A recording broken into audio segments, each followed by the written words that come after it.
Ceci est une histoire vraie.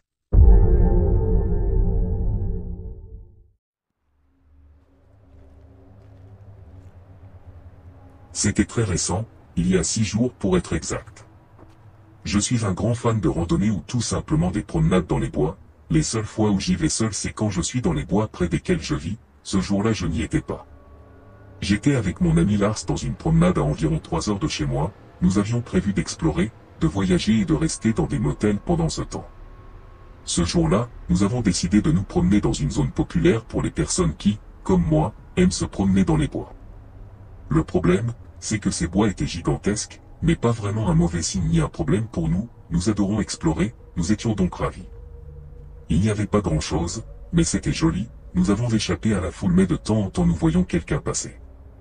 Nous avons marché pendant un certain temps jusqu'à ce que nous arrivions à cet endroit, pas très différent des autres, sauf pour une chose. Il n'y avait personne d'autre dans la section, c'est pourquoi moi et Lars avons pris ce virage. L'autre virage était un peu peuplé mais celui-là était vraiment déserté. Après un moment de marche sur ce chemin, nous avons repéré un homme. Cet homme était nu. Nous nous sommes regardés et nous nous sommes retournés. L'homme était légèrement hors du chemin, penché et regardant quelque chose. Alors que Lars et moi revenions sur nos pas en accélérant le pas, tout en discutant de l'homme étrange que l'on venait de voir, j'ai entendu une voix derrière moi, je me suis retourné. C'était l'homme étrange. Il nous parlait d'un insecte qu'il avait ramassé. Je l'ai bien regardé, il était un peu grand, rien de fou, chauve avec quelques cheveux bruns qui commençaient à pousser, mais complètement nu. J'ai fait un sourire à l'homme et j'ai accéléré. Nous sommes sortis de cet endroit aussi vite que possible. Une fois dans la voiture, nous avons ri. Oui, c'était effrayant, mais quand même étrangement drôle. Le trajet en voiture n'avait rien de spécial, nous sommes bien arrivés jusqu'au motel. Alors que nous nous enregistrons dans le motel, nous voyons l'homme étrange entrer.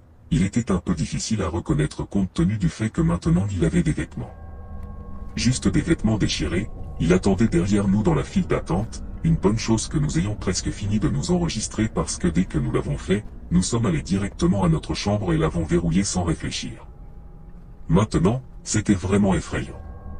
Nous suivait-il ou était-ce une coïncidence? Nous avons tous les deux décidé de ne pas rester dans cet hôtel plus d'une nuit. Je ne veux même pas rester une seule nuit si Lars ne me dit pas que c'est bon. Ce soir-là, Lars voulait sortir pour fumer une cigarette. Je ne fume pas mais il était hors de question que je reste seul dans cette chambre. Je l'ai suivi dehors et nous avons bavardé un peu. Après quelques minutes, j'ai vu le gars sortir des portes. Lars a éteint sa cigarette et a commencé à entrer, mais avant que nous n'entrions, le type a sorti ce qui était probablement un couteau.